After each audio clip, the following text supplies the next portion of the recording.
Mike from the Focus Garage, and I wanted to film a quick one here for you while I'm working on the S1000R late at night here.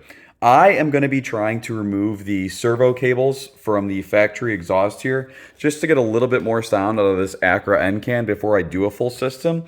I'm just curious, since this is already something I'm going to have to remove when I do the full exhaust on the bike, I'm curious if removing this servo, I'm going to be leaving the motor hooked up, but if removing these cables, it'll leave the flap open, gives me any kind of extra noise. I'm hoping it'll give me a little bit. I've seen some videos, but you can't really tell without listening to the bike in real life. There's not a lot of these around by me, so I'm going to do this. It shouldn't throw a code as long as you leave this connected and plugged in. So I just kind of want to walk you through what's involved in doing that. So if you move this little brake cable out of the way here, you're going to see that you've got a bolt that goes in there. This is a T25. You're going to remove that first, and that will get you access to swing down the whole module, which is basically this black box here. I can't remove it all the way yet. So next thing I've got to do is there is a horrible 8mm bolt way down in there where I'm pointing to. It's basically what secures the cover. And this is basically what I've resorted to is a super small wrench. If you've got one of these that is ratcheting, you're good. But basically what I'm doing is I'm going down in here.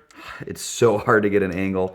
And I'm putting this on and I'm just loosening it. So once I get that bolt all the way out, I can remove this cover and I'll show you the next steps there. This is a struggle. I don't think you can get a socket in here. I've seen people remove the rear set. I don't want to deal with that and worry about ruining the alignment of my brake or something like that. I'm able to get this in here. Once I pop this cover off, I should be pretty good. Again, I've seen people remove these to get to that. I'm not going to do that. I'm going to go ahead and rip the bolt that holds this off with just this little wrench here. Should be able to pry the cover off when that's done, and I'll show you what is next.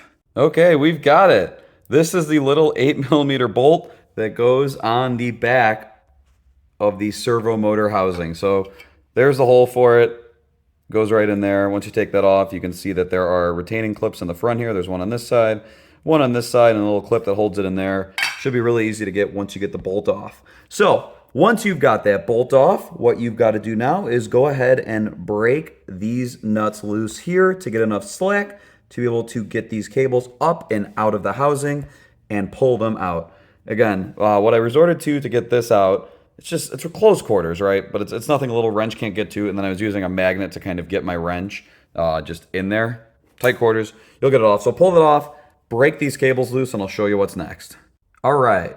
So basically what you're looking at here is the jam nuts, the 10mm jam nuts that hold these in the little housing here. You're going to want to break these loose.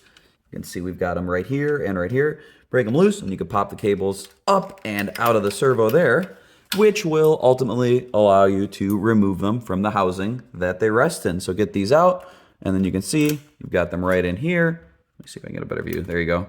Up and out, and you're gonna wanna pop these out of the little housings that they rest in.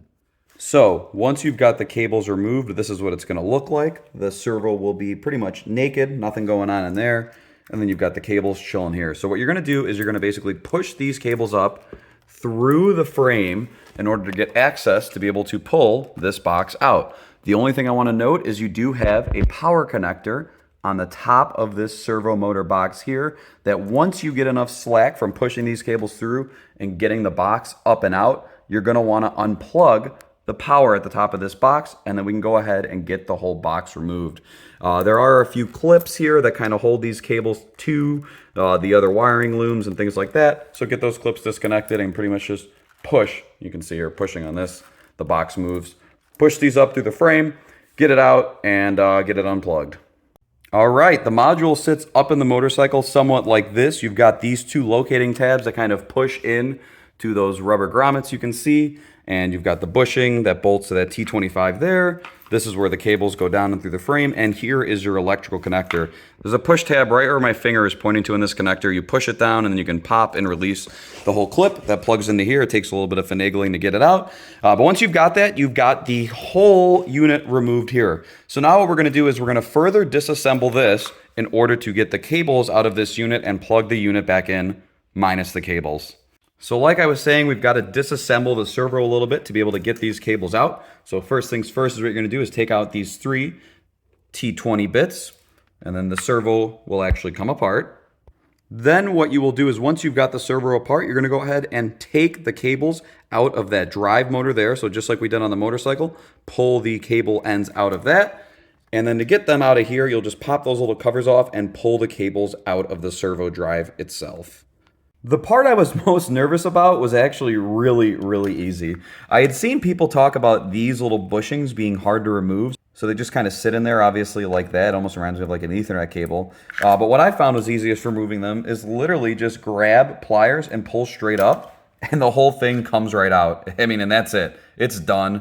The cables are removed. So what you do now is you reassemble this back into the housing, and we put it all back on the bike. So let me show you step by step a little bit what that all looks like.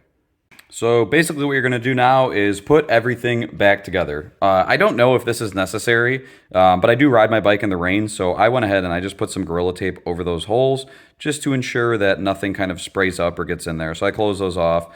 But basically what you'll do is you'll pop this motor back in. You'll plug it in, obviously, as you can see there.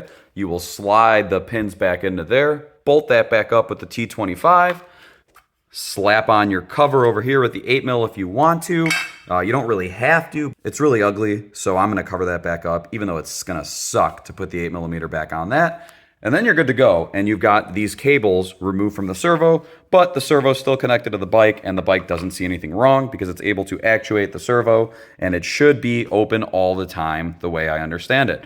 So let's go ahead, get everything put back together, and close this one out. Okay, so we've got everything hidden away, wired back up. It's all done.